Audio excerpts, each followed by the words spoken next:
Welcome to Caregiver Chats. Today I'm talking about how caregivers can take ownership of their own aging journey. So stay tuned and we'll get into it. Hi, Dr. Lakelyn here. I'm a gerontologist and caregiving advocate for Home Instead, an honor company. Today on Caregiver Chats, I want us all to reflect on our own aging journeys. As caregivers, we're so focused on the person we're caring for that we often fail to take care of ourselves and plan for our own futures. There's a lot we can learn when we care for an older relative, loved one, or friend, and it might get you thinking and reflecting on how you want to age or things you want to be sure to avoid. The good news is there's a lot we can do to shape the way we grow older. While we can't stop time, we can certainly make the most of it. I'm excited to talk more about this topic today with author and aging expert Maddy Dychtwald. Maddy's new book is called Ageless Aging, A Woman's Guide to Increasing Health Span, Brain Span, and Lifespan. She's going to share some of her helpful insights with us today. Hi, Maddy. Welcome. Thanks, Lakelyn. It's great to be here with you today. Thanks for having me. The pleasure is all mine. Would you mind by starting today's conversation, telling our listeners a little bit about yourself, and also if you have any caregiving experience? We'd love to hear about that too. Sure. Well, first, I have been on this beat of aging, longevity, and caregiving, frankly, retirement, for close to 40 years. Ken and I, Ken's my husband and also co-founder of AgeWave, we started AgeWave literally at our kitchen table. And originally our concept was we need to let the world know that 50 is not over the hill, because that's what people thought back in 1986. We wanted them to know that 50, 60, 70 and beyond held the potential to be energetic, to be years of vitality, of purpose, of joy, and of health and well-being. But along the way, we started getting older too. And we began to see people around us that we cared for and loved, our parents, for instance, Ken's parents and my parents, age. And as they got older and were coping with chronic degenerative diseases like heart disease, hearing losses. My mom and Ken's mom both suffered from Alzheimer's disease. It was heartbreaking to watch and to be involved with their caregiving. And what it really made us see is that this aging thing is a far more complicated than we originally thought. Yes, there's a totally positive side to it, but the good news is that while there is a dark side to it, which is the decline, the physical decline in particular, the cognitive decline that can come with aging, that science now tells us some very good news. We used to think, for instance, that genetics were our destiny, that 70% of our health and well-being was having to do with our genetics. And that was not a great piece of information because there wasn't much we could do about that. But science now tells us, and there's some recent studies that came out of Calico Labs that said up to 90% of our health and well-being is really within our control. It has to do with our lifestyle and our environment. And to me, that is great news. And, part of why I wrote this book, and it's particularly important for family caregivers, the idea that you have agency over your own health and well-being is, I think, it's kind of inspiring. Absolutely. Well, thank you for sharing so much about your background. And I agree. I think that the recent information and research that have come about in this area is very encouraging. And so often when you're a caregiver, you feel like so much is out of your control. Yes. But we're going to be talking today about things that caregivers can do to kind of take control of their own aging journey. So I'm excited to talk more about that. But before we talk further, I would love to know more about the title of your book, Ageless Aging. I love that title. Can you tell us, why you chose that title and why you're writing this book now? Yeah. So when you look up the word ageless in the dictionary, the first word that you would see is timeless. Now, Mm. we can't hold back the hands of time. I mean, there's no way, especially when it comes to the physical changes that take place as we go through the aging process. But what we can do, and this is very exciting to me, is that we can take steps to both increase our health span and our brain span. And that's not going to hold back the hands of time, but it will help us to live better longer, to be more ageless, so that the number of birthdays that we have don't necessarily define our physical well-being, our mental well-being, and our emotional well-being. And to me, that was really the kind of message I wanted to get out there to women. And I wanted to let them know that there are steps they can take on a daily basis. There's a variety of different levers, if you will, that they can pull to really live better longer. And that's encouraging. Maddie, I love how you were talking about agelessness equals timelessness. And we're not counting the number of birthdays necessarily. We're talking about having purpose in life, no matter how old you Yeah, are. yes. Well, keep in mind that there are three kinds of aging, and most of us are just very obsessed with the number of birthdays we have, which is chronologic aging, and that's the one we all talk about in our world.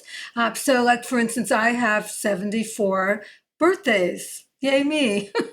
But there are two other kinds of aging. One that's incredibly positive, and that is our emotional or mental aging. And that's actually something that can, in fact, improve as you get older.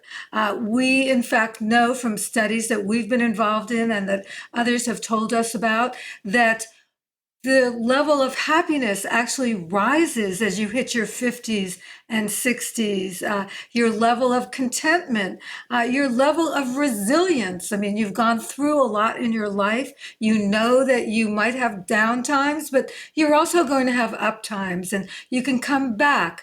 We can all have comebacks from negative experiences, like, for instance, a terrible virus or some horrible disease. These things, in fact, don't tear us down the way we might have been torn down when we were younger. We also have this sense of freedom. We enter what Age Wave is labeled the freedom zone, freedom from some of the roles and responsibilities that we were really involved in our midlife, and freedom from some of the work responsibilities potentially. So that's great news. But there's also freedom too.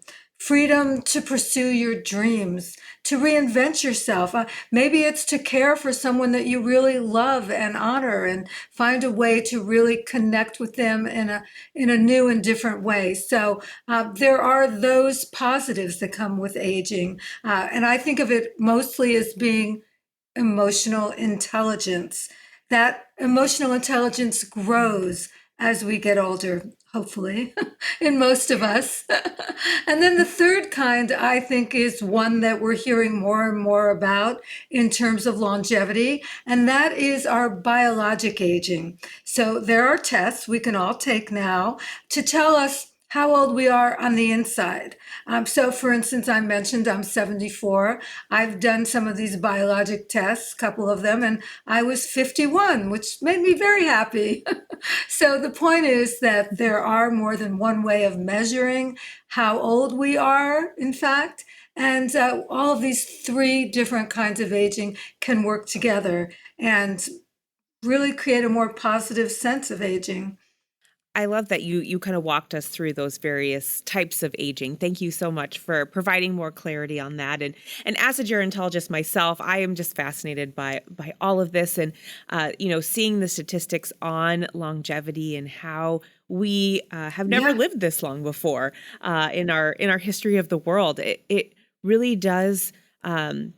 Make us all have to consider, how do we want to age? So, Maddie, would you mind just sharing? I know you have done a lot of research and at the Age Wave on kind of this longevity revolution. I don't know if we want to call it that, but why are we seeing these shifts in longevity, and why is it significant? Why should we all be paying attention? we all know that this is really the early stages of a longevity revolution.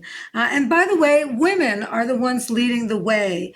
Science tells us that women have won the longevity lottery. We actually live on average about 5 to 6 years longer than men. But if you go back in time, let's just, for the sake of understanding historically what's happened. In the past, people didn't age. They usually died before they had the chance to live a long life. Yes, there were always exceptions, but the majority of people did die younger. In fact, it wasn't until the 20th century that we saw life expectancy skyrocket. It went all the way up on average to 77 and a half. Now, as I said, women do better in terms of longevity, which is great news, but there is a dark side to this. And the dark side is that while women live longer than men, in terms of their health span and their brain span, they're not doing as well as men. There's an actual gender gap. So even when you correct for longevity, women aren't doing as well as men. And that's the scary part of the equation. We know that twice as many women as men suffer from Alzheimer's disease. And we know that Rosalind Carter said that as a woman, you're either a caregiver or you are receiving care from someone. I mean, it's just one or the other.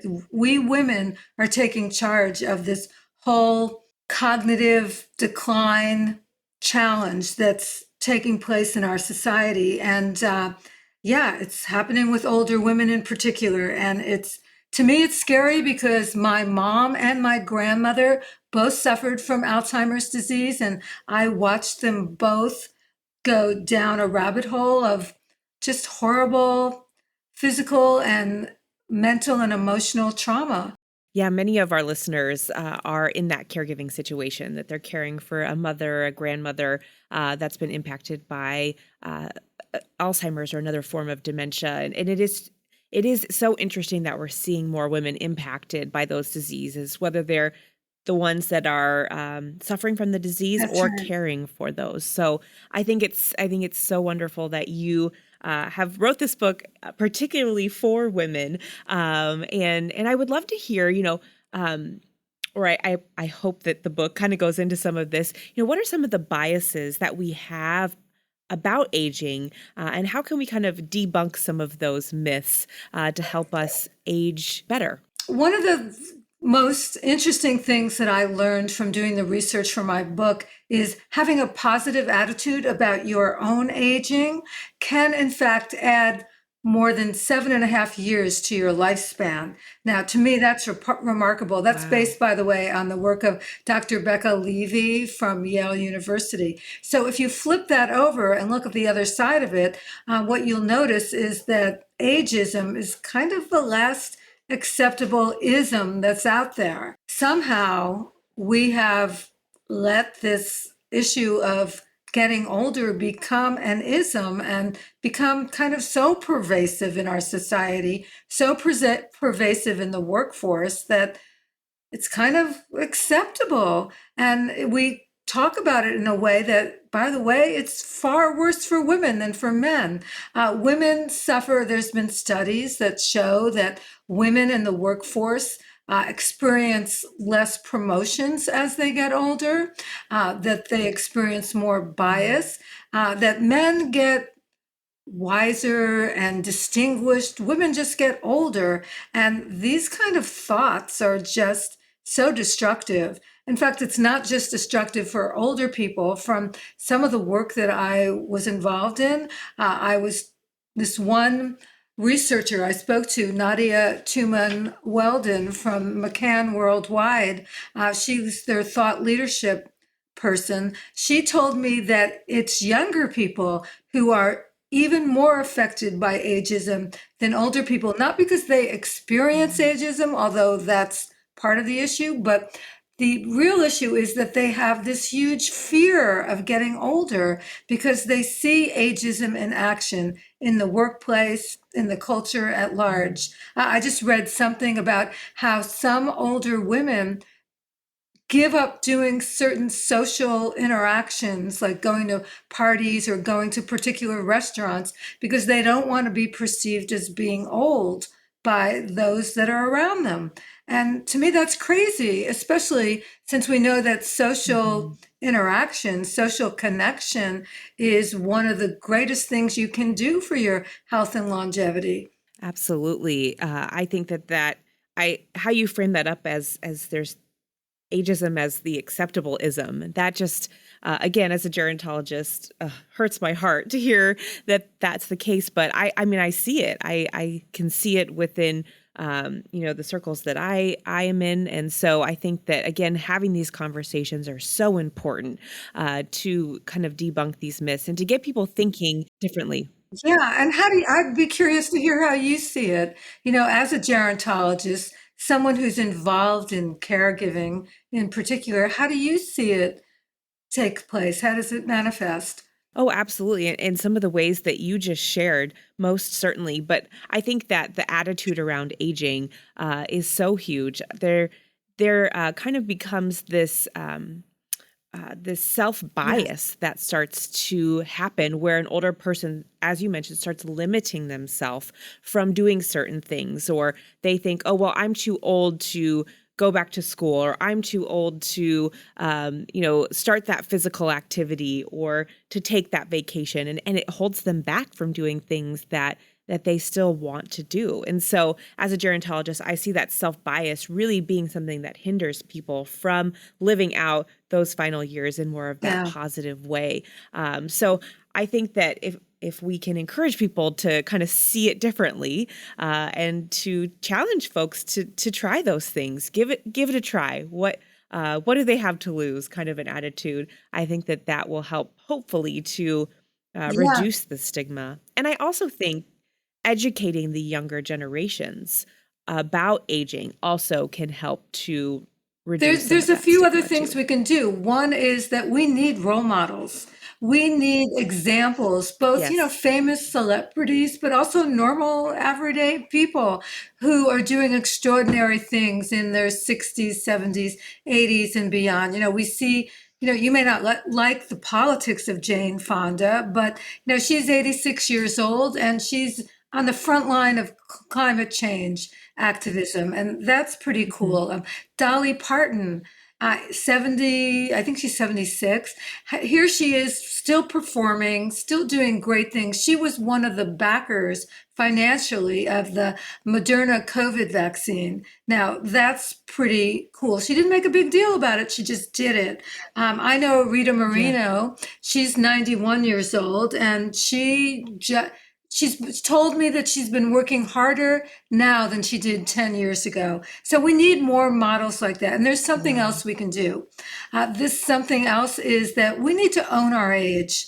Uh, there's this Yes. concept in our society, don't ask a woman in particular how old she is. And in fact, I think it's against certain employee rules and regulations to find out a person's age. Now, honestly, I think as we Mhm. get older, we ought to boast our age. We ought to tell the world how old we are and say how wonderful that is.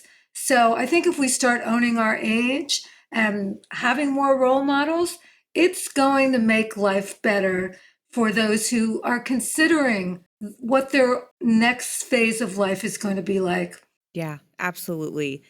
And and I know that in your book, in addition to all of this great conversation about kind of the biases and whatnot, you also talk about some of these important kind of Yeah. hacks for folks on how they can kind of embrace aging and then increase their health span, brain span, and lifespan. And I want to get to those, but we're going to take a quick commercial break before we do.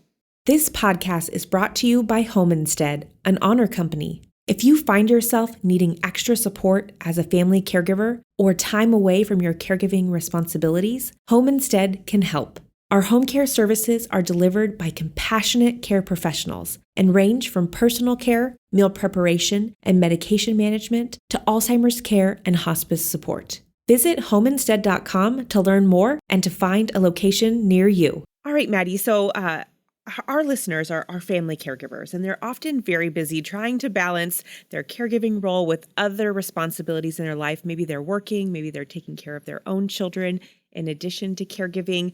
And sometimes it can feel like a lot to try to do things for themselves, to have self-care as part of their daily routines. But in your book, you talk about some kind of easy things that people can do, some hacks on how to increase their lifespan, health span, and brain span. So can you talk about some Sure. of Well, those? first, let me give you my perspective on it. From the research, from talking to Yeah. uh, almost 100 scientists, researchers, academicians, what I really began to see is that living better longer, increasing our health span, our brain span, even maybe our lifespan. It's not just about doing one thing. It's about doing a variety Mhm. of different things. It's kind of like a bouquet of different ingredients. And these different ingredients, they don't exist in silos by themselves. They interact with each other. For instance, if you have your financial, and by the way, I think finances is a huge part of living better longer. If you don't have your finances in good shape, chances are it's going to create some stress. And that stress, those high cortisol levels, it's going to potentially create some chronic degenerative diseases. And then you're going to have to access the healthcare system, which you may not even have the financial wherewithal to do. So these things, that's just one example. If you start exercising, which if, by the way, you were to do one thing, I would say exercise is the one thing you ought to be doing. By exercising within a very short period of time, you're going to start feeling better, probably sleeping better. And we know that sleep is one of the ingredients. By the way, sleep, if you get a good night's sleep, and it's the quality as much as the quantity of sleep that you get, it cleans out all the toxins from your brain. And you want your brain to take out the trash, so to speak. So these things interact with each Mhm. other. Now, Yes. I can't say that I think one is more important than the other, but I do think there's a lot of levers that we can pull to really increase our health span, our brain span, and our lifespan. As I mentioned earlier, I think exercise could be the silver bullet if there were a silver bullet, but it's a little different than we think. I mean, we think exercise, okay, go to the gym, get on a treadmill, you're exercising. And yeah, that is definitely exercise, and you ought to be doing that. But as we get older, there's a variety of different kinds of exercise we really need to take part in. Building muscle mass, for instance, we begin to actually lose muscle mass as early as in your 30s. It's called Mm. sarcopenia, or the loss of muscle. And you don't want to lose muscle mass, because if you lose muscle mass and as you get older, you could fall, break a hip. It could create a cascade of poor health conditions.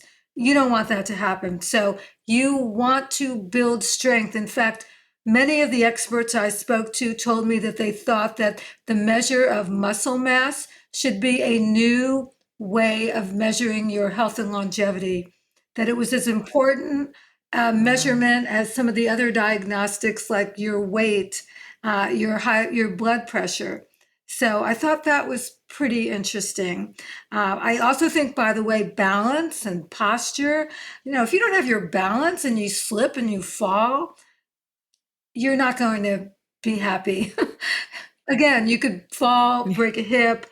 I was just actually hiking near my home, and there was two women hiking in front of us. I was with a friend, and one of them, probably in her 60s, she fell. She, in fact, was on this hike and broke a hip and had to be medevaced out. So Wow. you don't want to have that happen. So I do believe that exercise is probably the silver bullet. But part of the reason is that not only does it make you feel better sooner, not only does it encourage sleep, but it also encourages a lot of other things, like your cognitive health. And I'm very aware. because I have cognitive decline, Alzheimer's disease in my family, that there are things that we can do and that we ought to do to both prevent and delay our cognitive decline. We don't want that to be happening. Absolutely. Well, I think exercise too, if you can find something that you really Yes, enjoy doing, then it doesn't always feel as burdensome as sometimes we can feel towards exercise. Or if you can combine it with socialization, yes. exercising with a friend, you get those double benefits. So I think that is a great tip for those that are listening. Think through, how can you start to integrate exercise into your day-to-day life. And I know that also you have many more tips and resources and ideas in your book. Can you tell our listeners, Maddy, how they can find your book and get a copy Sure. for themselves? They can find my book at any of the bookstores, Amazon, Barnes& and Noble, Independence. They can also go to my website, which is maddydychtwald.com. And the advantage of buying it through my website is that I'm offering some free gifts, especially if they pre-order the book. And and I love these free gifts. I think they're awesome. They're checklists as well as conversations. So let me explain more thoroughly. We have one on brain health and with a checklist of the actions, the hacks, as you mentioned earlier, that any woman can take to really protect their brain, prevent cognitive decline. In addition to which, I interviewed so many incredible experts, and much of those interviews didn't end up in the book because it would have been 1,000 pages. So I was able to compile them into this conversations with brain health experts. And those are available on my website for free as a bonus to ordering the book on my website. Fantastic. Well, we'll be sure to include your website, maddydychtwald.com, in the Great. show notes for today's episode. And before we wrap up, Maddy, if you could give family caregivers one piece of advice, since we have family caregivers listening today, what would that one piece of advice be as we leave this conversation? I think as caregivers, which is such a noble thing to be doing, and I know that a lot of women, and 80% of all caregiving is done by women and generally for women. I think that sometimes we forget to care for ourselves. And unless we take good care of ourselves, we're not going to be able to care for anyone else. And I think that, that is something that we need to embrace. And what does that look like? Uh, Maybe you don't have time to go to the gym or even get outdoors with a friend, which is ideal, but, walk around the house a little bit, take breaks. Maybe make your environment internally where you are doing caregiving, create some opportunities for you to do some push-ups maybe, or have a couple 2-pound weights in a corner. So to do some exercise, make sure you're eating a healthy diet. Cut out the ultra processed foods, easy to do, cut out sugar. You're going to feel so much better, and eat the rainbow. It's going to make you feel better, and Mhm. you're going to have more energy and vitality to care for those that you love. Try to minimize your stress. And, I personally get a lot of stress in my life. So I meditate every day, just 10 minutes in the morning, 10 minutes at the end of the day. And it gives me time to sort of gather myself together psychologically. And I would encourage women to do that. Uh, get a good night's sleep. Sometimes that's hard to do when you're caring for other people, but if you can try to prioritize that, you're going to feel so much better. And if you haven't checked out your whole wherever you are in the hormone cycle, whether you're peri or menopausal or postmenopausal, if you can get to a menopause specialist so that you can really maximize your hormone situation so that you can more readily protect your brain, protect your health in general, your heart health in particular, and also just get a good night's sleep. Progesterone, believe it or not, has GABA in it, which will really help you sleep. So, I personally think that we need to, each and every one of us, get a diagnostic done, check out our hormone situation. And then, of course, there's the stuff that we may take for granted. As a caregiver, one of the gifts that you have is that you have a strong sense of purpose. Caring for another person gives you a strong sense of purpose, which can really give you more health span and lifespan, and that's great news.